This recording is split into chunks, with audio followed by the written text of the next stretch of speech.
આ છે youth media group અને આપ જોઈ રહ્યા છો યુથ 24 ન્યૂઝ ગુજરાતી, સમયની સાથે। 15મી ઓગસ્ટ પહેલા દાહોદમાં દેશભક્તિનો અવિસ્મરણીય મહોત્સવ। હર ઘર તિરંગા અભિયાન અને સ્વચ્છતા અભિયાનના ભાગરૂપે વહીવટી તંત્ર દ્વારા ભવ્ય તિરંગા યાત્રાનું આયોજન કરવામાં આવ્યું। આ યાત્રામાં દાહોદ જિલ્લા કલેક્ટર યોગેશ નિરગુડે, પોલીસ અધિક્ષક ડોક્ટર રાજદીપસિંહ ઝાલા, જિલ્લા વિકાસ અધિકારી સ્મિત યોઢા, પ્રાયોજના અધિકારી દેવેન્દ્ર મીણા સહિતના ઉચ્ચ અધિકારીઓ જોડાયા। સાથે સ્થાનિક ધારાસભ્ય કનૈયાલાલ કિશોરી, જિલ્લા ભાજપ પ્રમુખ સ્નેહલ ધરિયા, જિલ્લા પંચાયત પ્રમુખ કરણસિંહ ડામોર, નગરપાલિકાના કાઉન્સેલરો, નેતાઓ અને મોટી સંખ્યામાં શાળાના બાળકો દેશભક્તિના રંગમાં રંગાઈને ઉત્સાહપૂર્વક જોડાયા।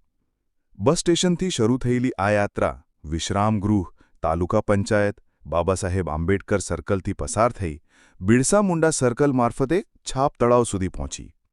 આગળ આદિવાસી નૃત્યો, પાછળ દાહોદના દાઉદી વહોરા સમાજનું સ્કાઉટ બેન્ડ અને આસપાસ તિરંગાની લહેર। દાહોદ શહેર દેશભક્તિના સુરથી ગુંજી ઉઠ્યું। અંતે છાપ તળાવ ખાતે રાષ્ટ્રગીત સાથે આ યાત્રાનું સમાપન થયું। દાહોદ જિલ્લા કલેક્ટર યોગેશ નિરગુડે નાગરિકોને આહવાન કર્યું કે 15મી ઓગસ્ટે દરેક ઘર પર તિરંગો ફરકાવી દેશપ્રેમની લાગણીને વધુ મજબૂત બનાવો। Bureau report, Wajid Pathan, youth 24 news Gujarati, Dahod.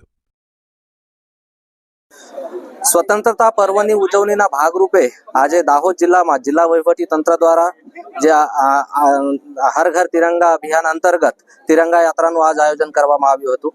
આખા જિલ્લામાં ગામડું હોય, શહેર હોય, સરકારી કચેરીઓ હોય, સામાન્ય માણસોના ઘરો હોય, એ બધા ઉપર તિરંગા ફરકાવીને આપની રાષ્ટ્રભક્તિ જાહેર કરવા માટે માનનીય વડાપ્રધાનશ્રીએ જો આહવાન કર્યું છે, એના પ્રતિસાદના ભાગરૂપે આજે હજારોની સંખ્યામાં આ યાત્રામાં દાહોદના લોકો જોડાયા હતા।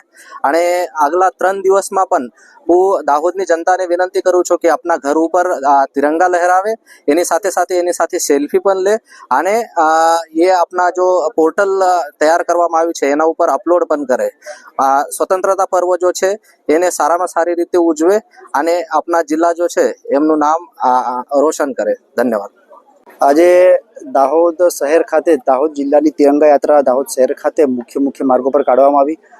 આ યાત્રામાં દાહોદ જિલ્લાની સમગ્ર ભારતીય જનતા પાર્ટીની ટીમ, સમગ્ર સમાજના લોકો, વહીવટીતંત્ર, ડીડીઓ, ડીએસપી, કલેક્ટર તેમજ અમારા જિલ્લા ભાજપ પ્રમુખ, જિલ્લા પંચાયતના પ્રમુખ, શહેર સંગઠનની ટીમ, ગ્રામ્યની ટીમ, તાલુકા સભ્ય, જિલ્લા સભ્ય, તમામ લોકો, સ્કૂલના બાળકો અને અલગ અલગ સમાજના લોકો પણ ખૂબ જ ઉત્સાહપૂર્વક તિરંગા યાત્રામાં જોડાયા હતા।